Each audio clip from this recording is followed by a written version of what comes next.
The morning heat shimmered across Henderson Field as the fuel hose disconnected from the Grumman F4F Wildcat with a sharp metallic click.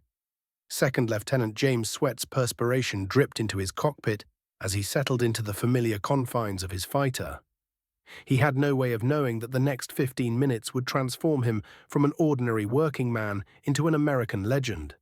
His hands, still bearing the calluses earned from years spent working with marine turbines in his father's San Francisco shop, gripped the control stick with surprising steadiness for someone about to experience his very first combat mission. The radio suddenly came alive with words that would change everything. Condition red, condition very red. 150 Japanese aircraft approaching from the north. Every pilot on Guadalcanal understood immediately what this meant. The largest enemy air raid since Pearl Harbor was just minutes away, and standing between those approaching bombers and the American fleet were 76 Allied fighters desperately scrambling for altitude. Among them was a 22-year-old former factory worker who had never fired his weapons in anger, never laid eyes on an actual enemy aircraft beyond what he'd seen in training films, never experienced the overwhelming chaos of aerial combat. What none of the Japanese pilots knew as they approached in their carefully orchestrated formations was that they were about to encounter a remarkable combination of natural talent, rigorous training, and pure instinct that would produce one of the most extraordinary combat performances in aviation history. Sweat was born on June 15, 1920, in Seattle, Washington. He was the first of 3 children born to George Sweat and Nellie Emily Burns. His father, George, was an electrical engineer and Marine Corps reservist who had founded a company manufacturing marine pumps and turbines. When James was still young, the family relocated to San Mateo, California, where George established his business in the San Francisco Bay Area. The company specialized in maritime industrial equipment, the unglamorous but absolutely essential machinery that kept vessels running and harbors functioning smoothly.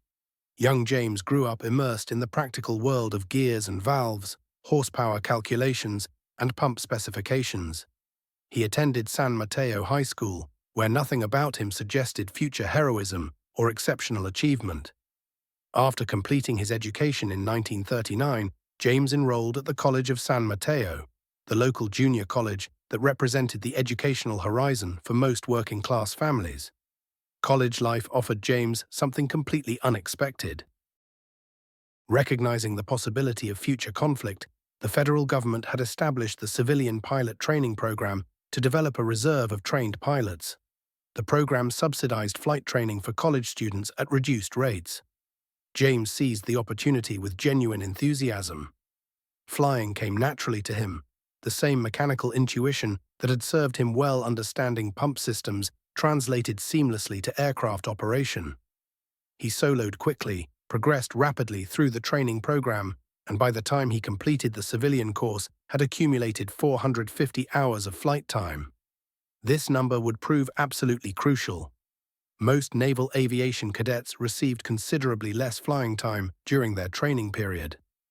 James arrived at military flight school possessing more experience than many of his instructors. Throughout 1940 and early 1941, the global situation deteriorated significantly.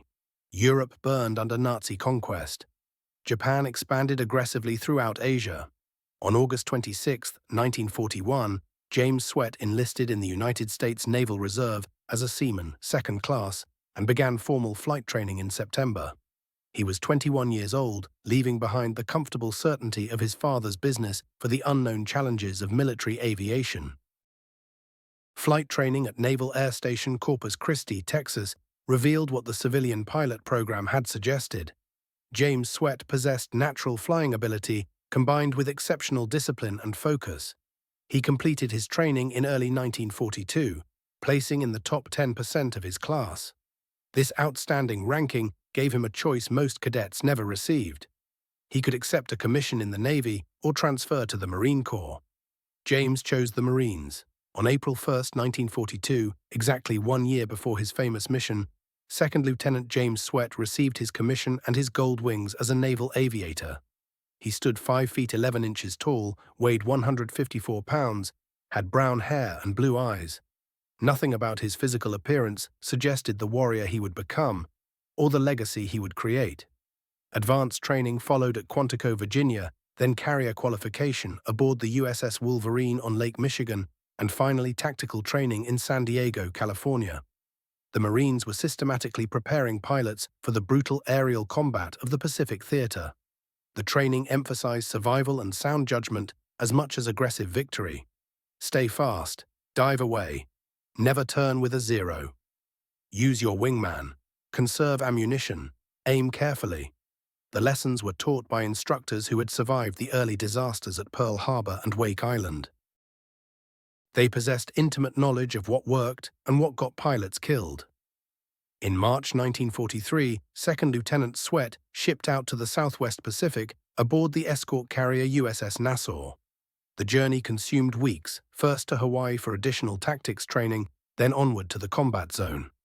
Veterans shared stories of relentless Japanese attacks, of pilots flying 4 missions daily, of losses so severe that entire squadrons were wiped out within weeks. When VMF 221 arrived at Espiritu Santo in the New Hebrides in late March, the pilots received their final briefing before deploying forward to combat operations. Sweat was assigned to Marine Fighting Squadron 221, part of Marine Air Group 21, 1st Marine Aircraft Wing.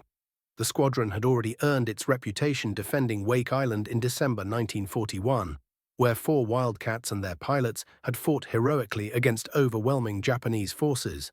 Now reconstituted with new pilots and fresh aircraft, VMF 221 flew from Espiritu Santo to Henderson Field on Guadalcanal to join the ongoing air campaign. Henderson Field represented American determination and resolve. Built initially by Japanese construction crews in July 1942, it had been captured by the 1st Marine Division on August 7th and defended against relentless Japanese attacks for 8 months. The airfield was primitive by any standard. A single runway of pierced steel planking, revetments constructed from sandbags and palm logs, tents serving as maintenance facilities. Heavy rain turned the entire area into a swamp. Heat and humidity were oppressive and debilitating. Malaria was endemic throughout the region, yet Henderson Field was arguably the most important piece of real estate in the entire Pacific War. Allied aircraft operating from Henderson commanded the waters surrounding Guadalcanal and prevented Japanese reinforcement and resupply. Control of Henderson meant control of the Solomon Islands. Control of the Solomons meant securing the vital supply line to Australia. Everything, the entire strategic situation in the Southwest Pacific, depended on that single muddy runway and the men who flew from it. James Sweat spent his first weeks on Guadalcanal learning combat operations without actually engaging enemy fighters. VMF 221 flew patrols constantly, but Sweat's division never made contact with the enemy. He flew routine missions, gained increasing familiarity with his aircraft, developed strong chemistry with his fellow pilots, and waited for action. The waiting ended in early April 1943 when Allied intelligence detected ominous Japanese preparations. Reconnaissance aircraft photographed massive concentrations of enemy planes at Rabaul, Bougainville, Kahili, and Balale. Japanese radio traffic increased dramatically. What the Americans were detecting was Operation YGO. Admiral Isoroku Yamamoto's aerial counteroffensive designed to halt Allied advances in the Solomon Islands. Yamamoto had gathered nearly 350 aircraft for the operation, stripping fighters and dive bombers from 4 aircraft carriers to supplement land-based air forces. The first major attack was scheduled for April 7, 1943, targeting ships and aircraft at Guadalcanal. Yamamoto committed 67 D-3A dive bombers, codenamed Val by the Allies, escorted by 110 Mitsubishi A-6M fighters. The formation totaled 177 aircraft, launched from bases over 400 miles to the northwest. The raid was organized into 6 distinct elements. 2 fighter sweeps would arrive first, then 4 waves of dive bombers would attack in carefully timed sequence. Japanese commanders anticipated significant success. American intelligence had detected the buildup, but could not predict exact timing. Coast watchers, brave Australian and New Zealand observers, hidden on Japanese-controlled islands, provided early warning. On the morning of April 7th, reconnaissance aircraft detected activity suggesting an imminent raid. At 12:26 in the afternoon, Coastwatcher reports of the approaching formation reached Guadalcanal. By 2 o'clock, with the raid imminent, Henderson Field broadcast condition read. Every available fighter was immediately prepared for launch. At noon, Second Lieutenant James Sweat led his division of 4 Grumman F-4F-4 Wildcats on a routine combat air patrol over the Russell Islands, 30 miles northwest of Guadalcanal.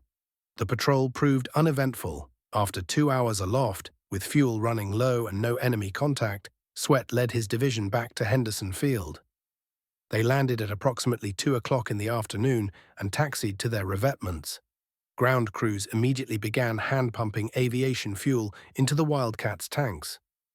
Each aircraft required 117 gallons. The process would take at least 30 minutes. Sweat climbed down from his cockpit, stretched his cramped legs, and prepared to wait. Then everything changed. The operations officer made an instant decision. Launch everything. Partially fueled aircraft were better than aircraft caught on the ground. Sweat was still standing beside his Wildcat, Bureau number 12084, when the alert sounded. Ground crews shouted urgently at him to mount up. The fuel hose was yanked from his wing tank, spilling precious gasoline onto the pierced steel planking below. Around him, 76 Allied fighters were scrambling desperately for altitude. 36 F-4F Wildcats from Marine squadrons, 9 F-4U Corsairs, 6 P-40 Warhawks, 12 P-38 Lightnings, and 13 P-39 Airacobras. Every fighter within range was being thrown into the air to face the approaching Japanese armada. The Wildcat that Sweat flew represented America's first-generation carrier fighter, already becoming obsolete but still lethal in capable hands. The F-4F-4 variant carried 650 caliber Browning M2 machine guns, 3 mounted in each wing with 240 rounds per gun. Total ammunition load was 1,440 rounds, translating to approximately 18 to 20 seconds of sustained fire. The Wildcat's limitations were well known: maximum speed of 318 miles per hour at 19,000 feet.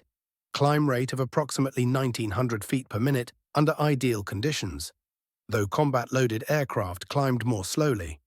Turn radius was inferior to Japanese fighters, and range was limited to 700 miles. The aircraft was slower and less maneuverable than its primary opponent in almost every performance category. What the Wildcat possessed was durability and pure firepower. The airframe could absorb tremendous battle damage and continue flying. The 50 caliber machine guns hit far harder than the lighter weapons carried by Japanese fighters. American pilots had learned to use these advantages through tactics emphasizing diving attacks, mutual support, and disengagement, rather than sustained turning dogfights. Sweat advanced his throttle and felt the Pratt & Whitney R1830 86 twin Wasp engine roar to full power. 1,200 horsepower drove the 3-bladed propeller, pulling the Wildcat forward. The fighter accelerated slowly, heavily laden with fuel and ammunition. It required every foot of the short runway to gain flying speed. At 70 miles per hour, Sweat pulled back on the stick, and the Wildcat lifted reluctantly into the humid tropical air. He raised his landing gear by hand, cranking the retraction handle 30 times to fold the wheels into their wing recesses. The process required his right hand off the throttle for nearly 30 seconds, while his left hand flew the aircraft. It was an exhausting procedure during the critical moment after takeoff, but every Wildcat pilot had performed it hundreds of times. Once airborne, Sweat joined with his 3 wingmen and began the desperate climb for altitude. Japanese dive bombers would approach at 15 to 20,000 feet. American fighters needed to reach that altitude or higher to have any chance of intercept. The Wildcat climbed slowly, painfully slowly for pilots who knew the enemy was approaching at 300 miles per hour. At approximately 1,800 feet per minute in combat conditions, reaching 15,000 feet required nearly 9 minutes. Around Sweat, the sky filled with climbing American fighters, all clawing for altitude, all racing desperately against time. Below him, Sweat could see the waters north of Guadalcanal. Tulagi Harbor contained American ships: 3 cruisers, several destroyers, cargo vessels, tankers, and auxiliaries.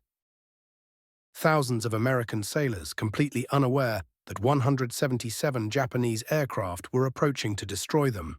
The radio net crackled with constant reports. Coast watchers tracking the raid, fighter directors coordinating the intercept, pilots reporting positions and altitudes. The controlled chaos of aerial warfare in 1943, before sophisticated radar, before modern command and control, when everything depended on visual sighting and voice radio communication. At approximately 2:15 in the afternoon, at 14,000 feet altitude over the Russell Islands, Sweat spotted them. Dark specks against the blue sky to the northwest, growing rapidly larger with each passing second. Dozens of aircraft in tight formation. More than Sweat had ever seen, more than he had ever imagined possible. The entire Japanese raid stretched across miles of sky, organized into precise elements, approaching with terrifying determination and purpose. Sweat keyed his radio microphone. Tally-ho, bandits 12 o'clock high, multiple bogeys. His voice remained steady, showing none of the fear that clenched his stomach. Fighter director acknowledged. All fighters engage. Good hunting, that was all. No elaborate tactics, no careful coordination. Just engage. 76 American fighters against 177 Japanese aircraft. Sweat rolled his Wildcat into a steep diving turn, positioning himself for an attack on the dive bombers. His wingmen followed, maintaining formation discipline despite the chaos erupting around them. Below and ahead, he could see the D-3A VAL dive bombers in neat formations. The VALs were single-engine aircraft, each carrying a crew of 2 and a 1,000-pound bomb. They were obsolete, slow and vulnerable, but deadly if they reached their targets. Sweat selected 3 VALs that had separated slightly from the main formation. He positioned his division above and behind them, setting up for a classic overhead diving attack. The Japanese rear gunners would see him coming, but would have difficulty tracking a target diving at high speed. At 350 miles per hour, Sweat pulled out of his dive directly behind the trailing VAL. The Japanese aircraft filled his gun sight, growing from a small silhouette to a clearly defined target in mere seconds. Range closed to 200 yards, 150 yards, 100 yards. Sweat pressed the trigger and the 50 caliber machine guns erupted simultaneously. The sound was deafening even through his leather helmet. The Wildcat shuddered from recoil. Tracers reached out toward the VAL. The first bursts struck the VAL's fuselage and left wing. Pieces of metal tore away from the Japanese bomber. The rear gunner stopped firing. The VAL began smoking, then burning, then exploded in mid-air. First kill. Sweat had no time to think, no time to celebrate. He was already lining up the second VAL, which was desperately trying to evade his attack. The Japanese pilot dove toward the water. Sweat followed, keeping his Wildcat positioned behind and slightly above, firing short, precise bursts. The second VAL caught fire and went down. 2 kills in less than 30 seconds. Sweat pulled up hard, searching for the third VAL. The Japanese pilot had witnessed his companions being destroyed and was attempting to escape. Sweat climbed after him, using energy from his dive to maintain pursuit. The VAL was slow, barely 200 miles per hour in level flight. The Wildcat closed steadily. At 100 yards, Sweat fired a long burst.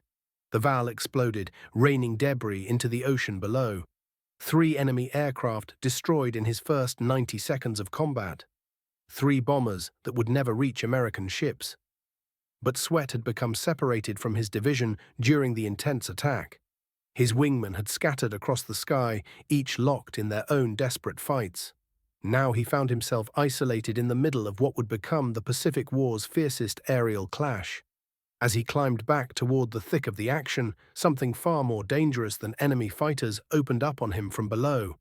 American anti-aircraft crews aboard the ships unleashed everything they had. The gunners down there couldn't tell friend from foe at that altitude. Anything moving in the sky became a target. The air itself seemed to ignite with exploding shells and razor-sharp shrapnel tearing through everything above them. A burst of flak erupted near his left wing with a violent crack. Metal fragments ripped through the wing surface and mangled the aileron. The fighter suddenly fought back against every input, demanding constant pressure on the control stick just to keep the wings level. A pilot with less experience might have turned for home right then. He glanced at his instruments, oil pressure holding steady, engine temperature in the green. Flight controls still responsive despite the damage working against him. He was wounded but still dangerous. The choice came together in seconds. He would keep fighting. Below him and ahead, he spotted something that made his pulse quicken. 6 enemy bombers were making their approach toward Lunga Harbor for their bombing run. They flew in a loose line, one behind another, each bomber following the tail of the one in front. Their fighter escort had been torn away by the American interceptors. Now they flew naked and unprotected through hostile skies. He dove toward them. The Japanese pilots never heard him arriving. Coming down from above with the sun blazing behind him, he closed on the bomber at the very back of the formation.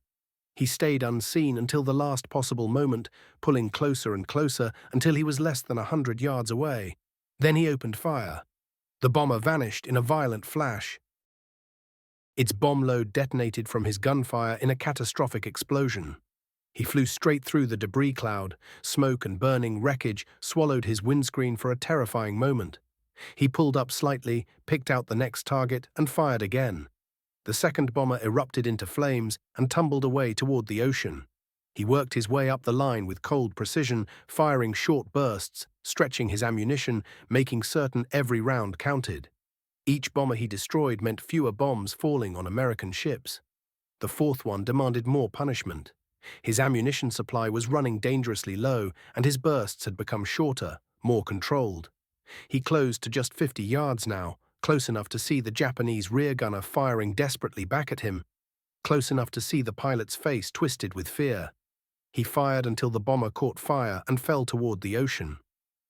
4 confirmed kills brought him to 7 enemy aircraft destroyed. He had achieved what pilots dream of, but few ever accomplish. 7 victories in a single engagement, lasting roughly 15 minutes. It was an astonishing feat, almost unheard of, but he wasn't done yet. Ahead lay one more bomber trying to reach the American ships. The Japanese pilot was flying so low he was almost touching the water. He dove after him, his damaged fighter responding sluggishly to his commands. He closed from behind and above, lined up carefully and squeezed the trigger. Nothing. Silence. His guns had nothing left to give. 1,440 rounds of ammunition spent in approximately 15 minutes. Now he faced a bomber with an empty gun. Most pilots would have disengaged immediately. Without ammunition, a fighter pilot was essentially helpless in the sky. The smart move was simple: return to the airfield, refuel, rearm, and come back into the fight. But he made a different choice. He continued the attack anyway, diving directly at the Japanese bomber, trying to intimidate the pilot into abandoning his bombing run. The bomber's rear gunner wasn't frightened. He opened up with everything he had, bullets streaming at the approaching fighter. Rounds tore into the aircraft repeatedly. The windscreen exploded into fragments from multiple direct hits. Glass slashed across his face, opening wounds on his cheek and forehead. Blood began flowing down into his eyes, clouding his vision. His engine started making noises it shouldn't make as Japanese rounds found vital systems. Oil pressure began creeping down, temperature began climbing up. The oil cooler had taken damage from the bomber's gunfire. The big Pratt & Whitney engine that had performed without complaint this entire mission was starting to die. He broke off the attack and pointed the nose toward Henderson Field, praying the engine would hold on. The fighter shuddered and bucked as the engine misfired repeatedly. Black smoke poured from the engine cowling. Oil coated his windscreen, making it even harder to see through the blood and shattered canopy. He was 15 miles from Henderson, flying a crippled aircraft, bleeding from wounds on his face, with an engine that could quit completely any second. Below him lay Tulagi Harbor and Florida Island. If the engine failed now, he would have to put the fighter into the water. Landing near the harbor meant a possible quick rescue. Landing out in the open ocean meant almost certain death. The engine made the decision for him. With a grinding shriek that sounded like metal tearing itself apart, the Pratt & Whitney seized completely. The propeller stopped dead. The fighter became nothing but a descending glider with no power. Perhaps 2 minutes of falling remained before hitting the water. He trimmed the aircraft for optimal glide speed, roughly 110 miles per hour, and searched desperately for the best place to put down. The water near Florida Island looked relatively calm, no dangerous waves breaking. If he executed a perfect ditching, if the fighter didn't flip or break apart on impact, he might live through this. The approach would require absolute precision. He manually lowered the landing gear to act as a drag brake. He cranked the canopy open to make sure he could escape fast. He cinched his shoulder harness as tight as he could stand it to keep himself from being thrown forward. Then he had to perform the most demanding maneuver.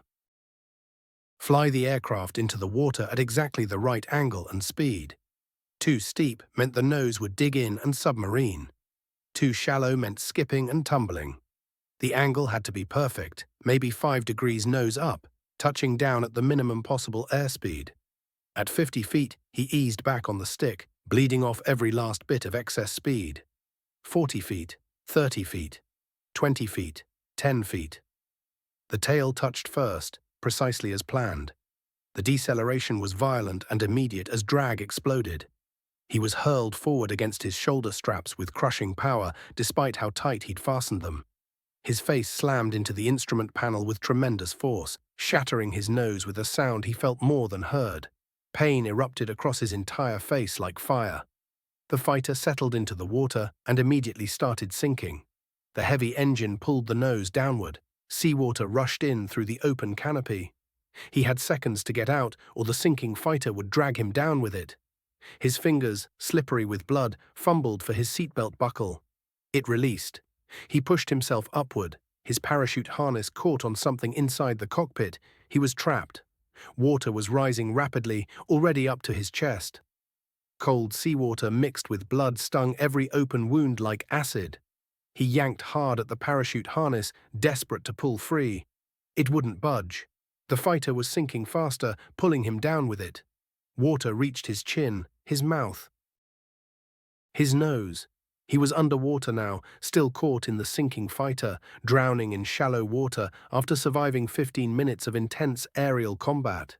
His lungs burned for air, his vision was going dark. He summoned every remaining bit of strength and gave one final heave, pulling with muscles screaming. The parachute harness ripped free. He pushed himself up and out of the cockpit, kicking desperately for the surface he couldn't see. His life vest should have inflated automatically but hadn't, perhaps damaged by shrapnel or tangled by the parachute. He couldn't reach the surface. His lungs were completely empty. His muscles were shutting down. Then suddenly his life vest inflated with a jolt. The compressed gas cartridge that had failed triggered at last. The vest expanded with a rush, providing the buoyancy that shot him upward toward the light. He burst through the surface, gasping and choking, drawing in air with desperate heaves. Blood and seawater streamed down his face. His nose throbbed with agonizing pain. His face burned from the deep lacerations. His chest ached from the impact against the harness. But he was alive. He had made it. Above and around him, the battle still raged. Aircraft were diving and climbing overhead. Guns continued their deadly chatter. Bombs exploded in the harbor below. Ships poured anti-aircraft fire into the sky in endless waves. Within 15 minutes of reaching the surface, a Coast Guard rescue boat spotted him floating in his life vest. The crew hauled him aboard, gave him morphine for the pain, and used their limited first aid supplies to tend his wounds. Someone pressed a bottle of scotch into his hands. He drank it gratefully, feeling the burn go down his throat, the warmth spreading through his shocked system. The Coast Guard boat took him to Tulagi Harbor, where he was transferred to the Naval Hospital at Guadalcanal. Medical officers examined him carefully, cleaned and stitched the cuts on his face, reset his broken nose, checked for internal injuries. Amazingly, aside from the facial wounds and broken nose, he was essentially intact.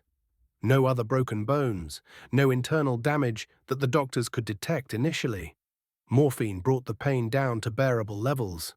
Over the following days, as he recovered in the Naval Hospital, squadron mates and intelligence officers came to visit. Multiple witnesses had watched his attacks on the enemy bombers. Other pilots confirmed seeing his diving passes again and again. Anti-aircraft crews aboard the ships had also witnessed the entire engagement. The intelligence assessment was absolutely clear. Second Lieutenant James Elms Sweat had destroyed 7 enemy aircraft confirmed on his very first combat mission. The accomplishment instantly made him an ace, one of the rare pilots who achieved ace status in a single day's fighting. But even more significantly, Admiral Mark Mitchell, commanding naval aviation in the South Pacific, personally recommended Sweat for the Medal of Honor. Mitchell's nominations had an excellent track record of approval. After sufficient recovery, Sweat returned to VMF 221 and resumed combat flying. The squadron was transitioning from F-4F Wildcats to the newer F-4U Corsair, a much more advanced fighter. Sweat transitioned to the Corsair during a brief period in Australia and returned to the Russell Islands in May. On June 30, 1943, now a first lieutenant, he provided fighter cover for Allied landings at Rendova Island. During that action, he destroyed 2 Mitsubishi G4M Betty bombers and shared the credit for destroying a Zero with another pilot. 11 days later, on July 11th near New Georgia Island, Sweat shot down 2 more Bettys while covering his wingman from attacking Zeros. He then destroyed a Zero that was attacking his wingman's Corsair, preventing what would have been a certain kill. However, Sweat failed to notice a second Zero sneaking in behind him. The Japanese pilot's cannon fire hit Sweat's Corsair, badly damaging the engine and fuel system. For the second time in 3 months, he faced an emergency landing. This time, there was no rescue boat waiting nearby. He was above open ocean, far from friendly positions, with a failing engine and fuel leaking away. He managed to ditch the Corsair successfully, got out of the cockpit without serious injury, and inflated his life raft. He floated alone in waters controlled by the Japanese, hoping rescue would come before enemy forces found him.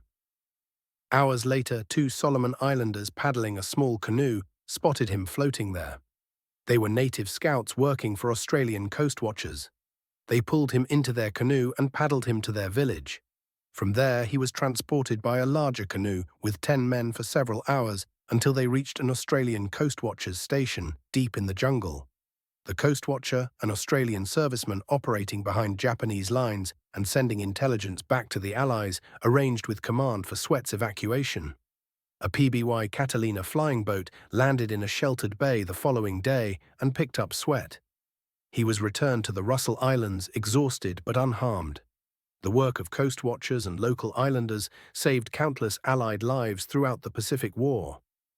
Sweat owed them everything. The islanders received compensation consisting of $14 worth of calico cloth and canned beef, a modest payment that Sweat would later say was far too small a reward for saving his life. In October 1943, Sweat flew missions over Bougainville, engaging enemy fighters defending the major airbase at Kahili. He shot down 1 Zero confirmed and damaged another probable. In November, he added 2 more Valdive bombers to his score. He also engaged a Kawasaki Ki-61 Tony fighter, though intelligence officers could only list it as probable rather than confirmed. By December 1943, James Sweat had completed 103 combat missions and achieved 15.5 confirmed aerial victories. He was still only 23 years old. On October 10, 1943, while Sweat was still flying in the combat zone, Major General Ralph Johnson Mitchell, commanding the 1st Marine Aircraft Wing, presented First Lieutenant James Elms Sweat with the Medal of Honor at a ceremony held at Espiritu Santo.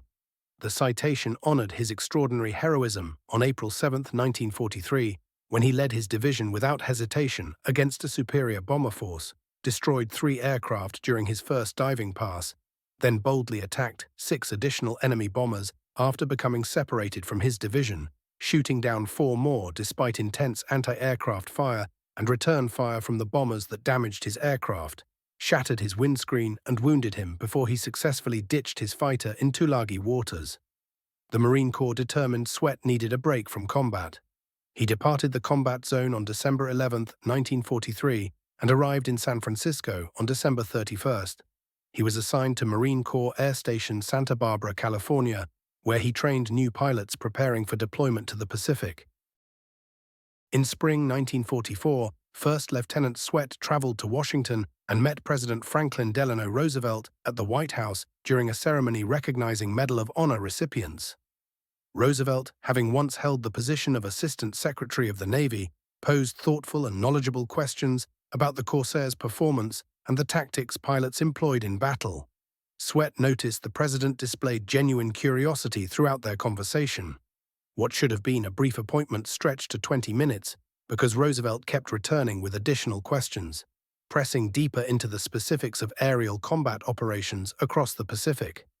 By the latter months of 1944, Sweat found himself stationed at Marine Corps Air Station El Toro in California, where VMF 291 was undergoing intensive preparation for Operation Olympic, the enormous invasion of Japan scheduled to commence in November 1945.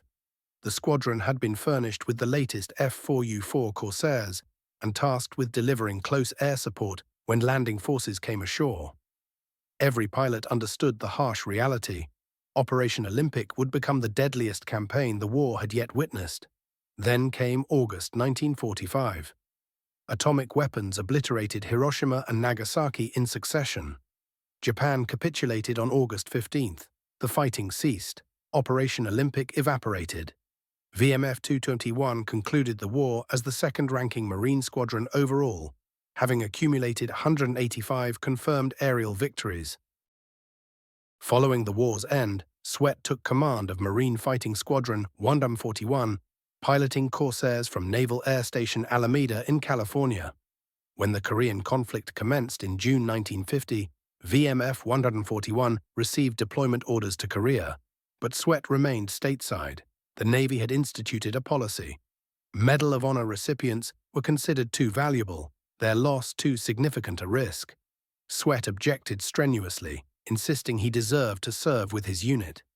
The Navy stood firm. Disappointed and restless, Sweat departed active service around 1950, continuing his involvement through the Marine Corps Reserve. His eventual retirement came in 1970 at the rank of colonel, following nearly 3 decades of service. Sweat relocated to San Francisco and joined his father's enterprise, a manufacturing operation producing marine pumps and turbines. The firm George Elm Sweat had established in 1920 persisted in its mission, fabricating the critical machinery upon which the maritime industry depended. Colonel Sweat, now a reservist, returned to the machine shop floor he had abandoned 12 years earlier. The calloused hands he'd developed in the workshops gradually smoothed during his years in the cockpit, now roughened again as he engaged with pumps, valves, and turbines. When George Sweat passed away in 1960, James assumed ownership of the company. Over the following 23 years, he stewarded the business his father had constructed, preserving the identical dedication to engineering excellence that had carried the operation through economic depression and wartime challenges. He subsequently entrusted the enterprise to his own son, perpetuating the family's commercial tradition. The pump manufacturing concern remained unpretentious yet profitable, offering consistent jobs and dependable equipment to its customers. During his later years, Sweat relocated to Trinity Center, California, ultimately settling in Redding. He became a familiar presence at educational institutions, where he delivered talks centered not on aerial combat narratives, but on his convictions regarding personal integrity, respect, accountability, and civic participation. His lectures stressed the value of executing tasks with excellence, standing by your comrades, and caring properly for your tools and equipment. He seldom elaborated on downing enemy aircraft. When discussions turned toward combat, Sweat redirected attention toward collective training and coordination rather than personal achievement. His emphasis remained on obligation, readiness, and unified endeavor. In 2006, the History Channel created an episode within their Dogfights program that reconstructed Sweat's April 7, 1943 engagement using advanced computer visualization. Sweat provided narration for that episode, recounting his experience with the measured, factual approach he employed when discussing industrial machinery. The program debuted on November 24, 2006, bringing Sweat's narrative to audiences who had never heard of him. Younger viewers found themselves startled. The composed elderly gentleman calmly narrating the events seemed strangely disconnected from the vivid, chaotic digital dogfight unfolding on their screens. Yet this incongruity captured James Sweat's essential nature. He was someone who undertook remarkable deeds while treating them as entirely routine. On January 18, 2009, Colonel James Elm Sweat succumbed to heart failure in a Reading hospital following an extended illness. He had reached 88 years. His family survived him, as did his accomplishments and the 15 minutes that had transformed an ordinary industrial laborer into a figure of legend.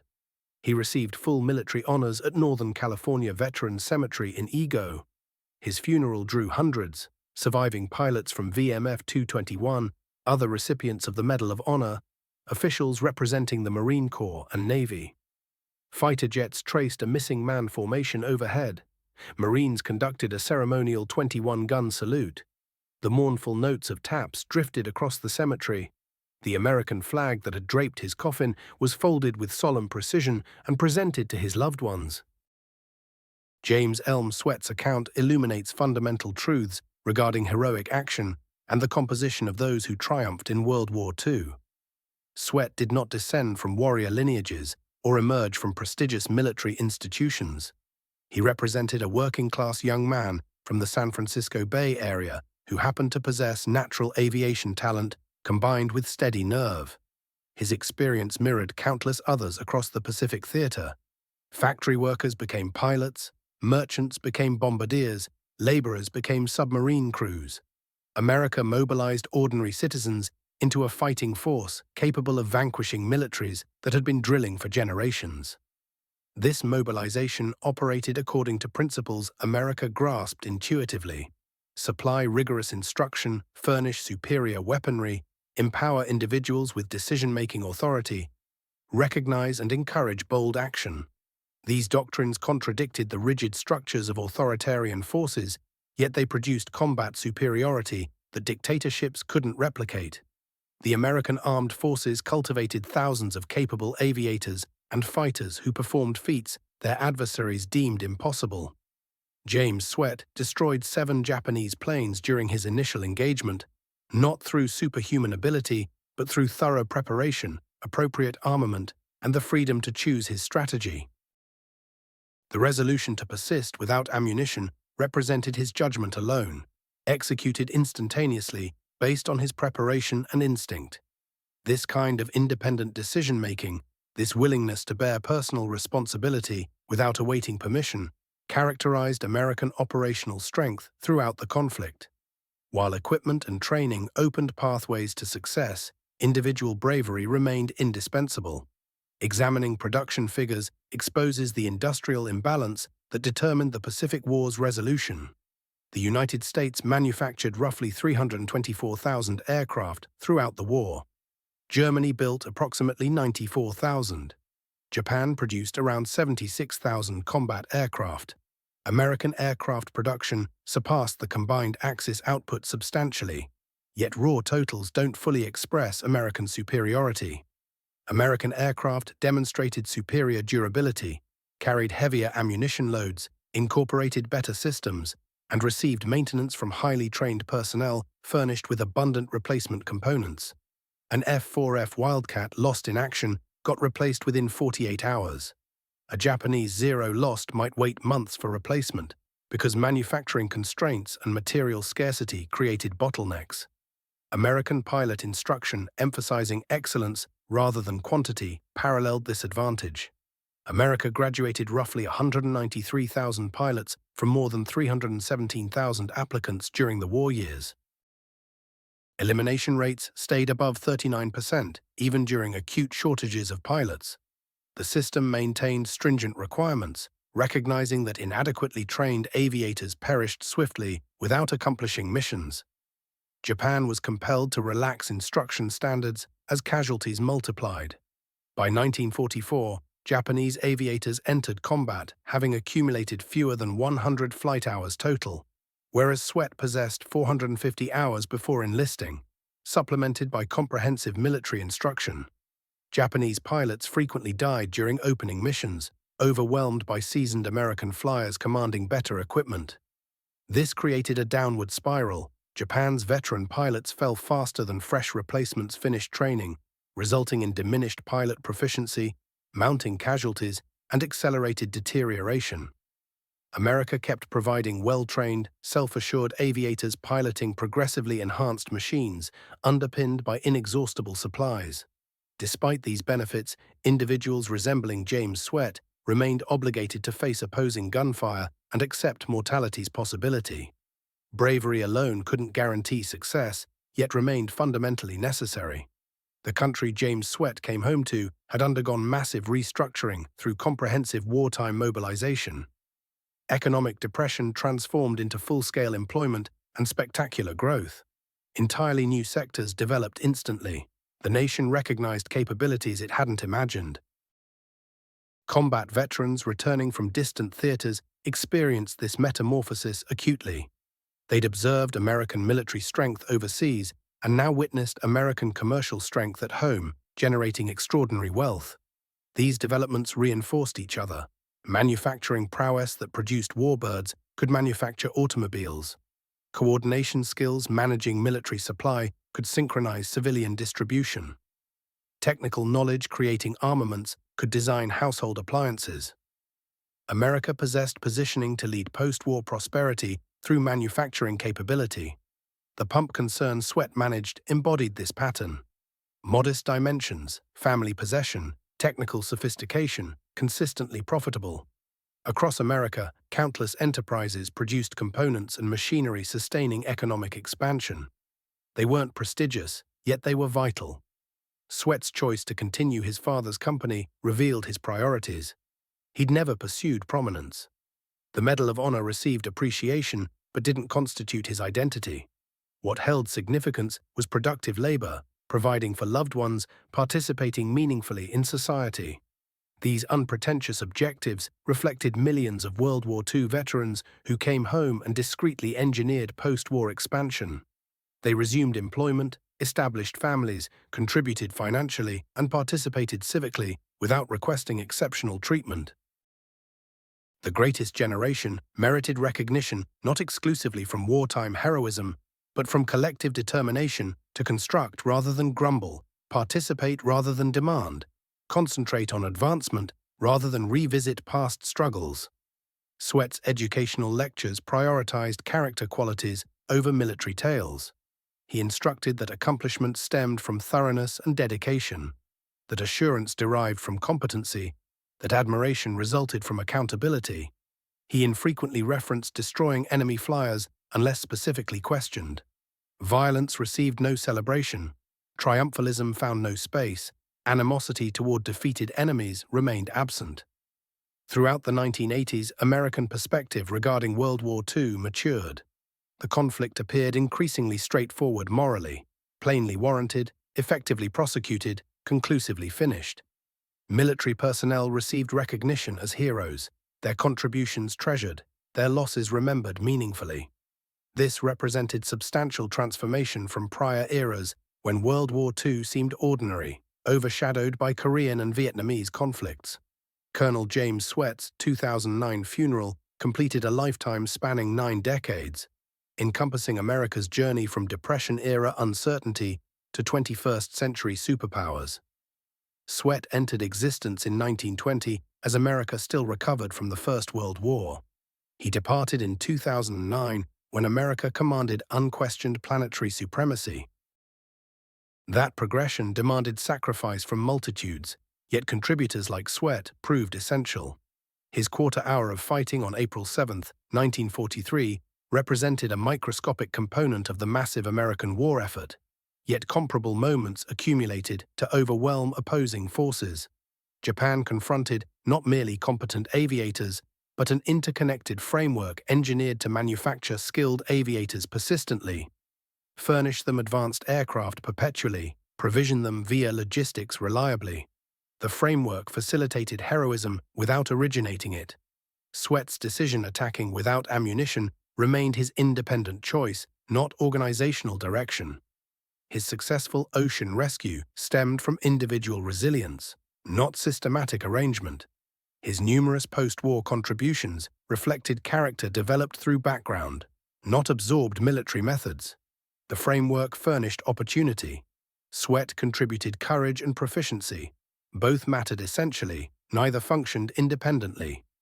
James Elm Sweat's narrative maintains resonance across ages because it embodies ideals Americans instinctively acknowledge as distinctly theirs.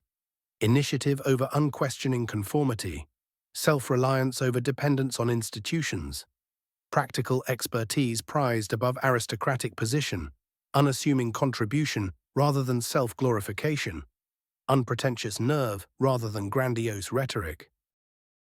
Sweat represented millions of unremarkable Americans who accomplished remarkable achievements when necessity demanded.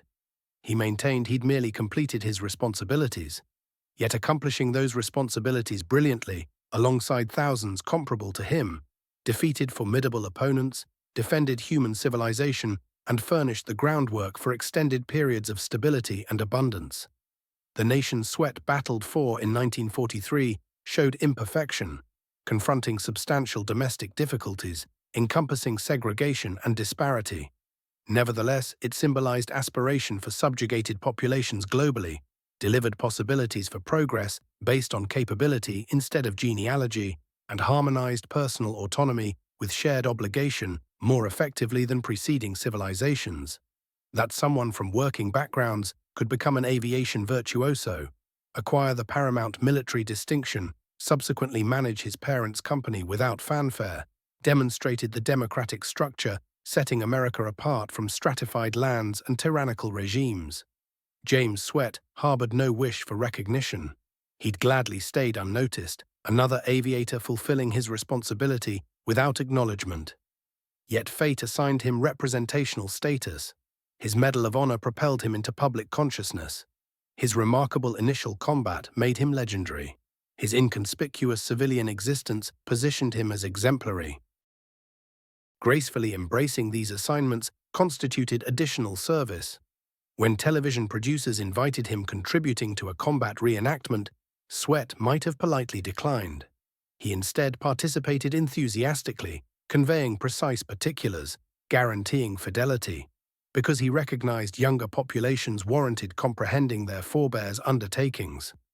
Positioned on a Northern California hillside, a marker preserves Colonel James Elm Sweat's memory. The inscription carries his designation, rank, years, and military distinction. It refrains from cataloging accomplishments. The stone remains modest, respectable. Surrounding it rest supplementary warriors. Certain fell in conflict, certain lived lengthily, all provided service. The burial ground embodies democratic principle and mortality, accommodating everyone without distinction. James Sweat would have welcomed that impartiality. He never pursued preferential regard, never demanded acknowledgement proportionate to honors. Sweat's existence centered on straightforward values. Perform carefully, strengthen colleagues, care for instruments, take accountability, maintain pledges.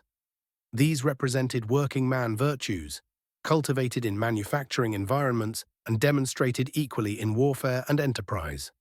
They demonstrated usefulness and dependability. Almost 9 decades subsequent to his Seattle arrival, 66 years subsequent to quarter-hour hostilities above Guadalcanal, James Elm Sweat's existence terminated. His narrative endures meaningfully, not for extraordinary distinctiveness, but for typical resonance. Multitudes of adolescent Americans, resembling James Sweat, addressed their country's requirements, surpassed anticipated capacity, and came homeward without requesting exceptional regard. They generated prosperity afterward, established households, strengthened municipalities. Their integrated result demonstrated enormous consequence. Their personal plainness commanded admiration. This combination distinguished a cohort. James Sweat's narrative communicates uncomplicated instruction.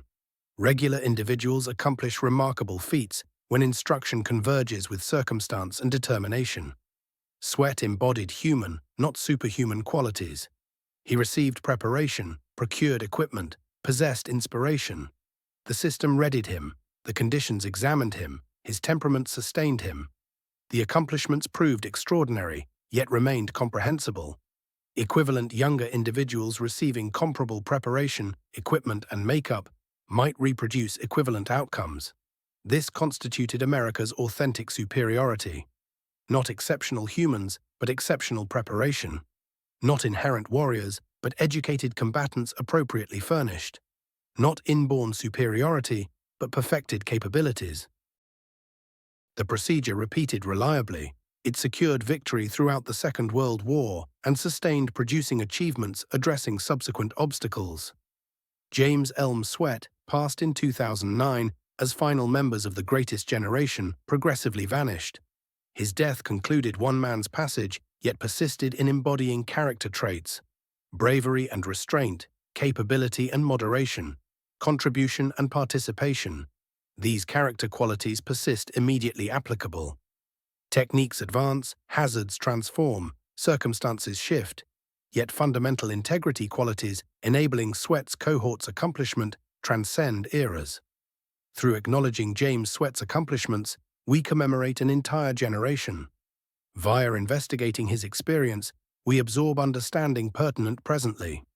Through recording his existence, we guarantee forthcoming populations comprehend their predecessors' accomplishments and the character standards sustaining those undertakings. An industrial laborer transformed into a legend. The legend came back to become an industrial laborer. The narrative concluded. This represented America's approach, the democratic principle differentiating America from militaristic competitors. Obligation when demanded, restraint perpetually, significant labor constituting supreme objective. Colonel James Elm Sweat would have required no superior recognition than this remembrance of his existence and contribution. He remained fundamentally someone simply executing his calling to maximum proficiency, which transpired being extraordinary.